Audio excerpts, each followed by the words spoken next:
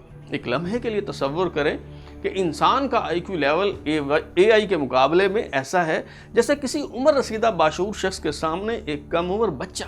اب اگر وہ چاہے تو اس بچے سے کیا کچھ نہیں کروا سکتا۔ کچھ لوگ یہ تعویل پیش کرتے ہیں کہ جن روبوٹس کو انسان نے بنایا وہ اس کے خلاف بغاوت کیسے کر سکتے ہیں؟ بھلا تخلیق خالق کو کیسے شکست دے سکتی ہے؟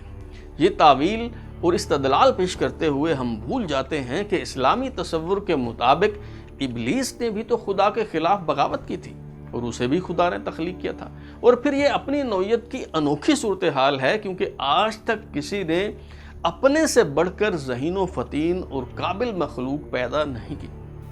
آرٹیفیشل انٹیلیجنس کا انقلاب ماضی میں برپا ہونے والی تبدیلیوں سے بالکل مختلف ہے۔ مثال کے طور پر پرنٹنگ پریس کے ذریعے کتابیں چھاپ کر ان کی کئی کاپیاں تیار کی جا سکتی ہیں، مگر چھاپا خانہ خود بخود کتاب تخلیق کرنے پر قادر نہیں۔ ریڈیو، ٹیلی ویژن یا پھر ڈیجیٹل میڈیا کے ذریعے خبر یا پیغام نشر کیا جا سکتا ہے، خبر اور پیغام کو پھیلایا جا سکتا ہے، لیکن ابلاغ کے یہ سب ذرائع خبر بنانے کی صلاحیت نہیں رکھتے۔ مگر ماضی کی ان ایجادات کے برعکس اے آئی خود تقدیر یزداں ہے، کسی رہنمائی کے بغیر از خود اپڈیٹ ہونے کی صلاحیت رکھتی ہے۔ یہ اے آئی یعنی آرٹیفیشل انٹیلیجنس انسانوں کو کٹھ پتلیوں کی طرح کیسے اپنے اشاروں پر نچا سکتی ہے۔ ایک مثال کے ذریعے میں یہ بات واضح کرنے کی کوشش کرتا ہوں۔ بلیک لیمائن ایک کمپیوٹر انجینئر ہے۔ انہوں نے جون 2022 میں دعویٰ کیا کہ گوگل کا اے آئی چیٹ باٹ لیمڈا جس پر وہ کام کر رہے ہیں اس میں زندگی کے آثار پائے جاتے ہیں اور وہ از خود کام کرنے لگتا ہے۔ بلیک لیمائن کے مطابق ایک دن انہوں نے اپنا لیپ ٹاپ کھولا تو اس چیٹ باٹ نے خود ہی ٹائپ کرنا شروع کر دیا۔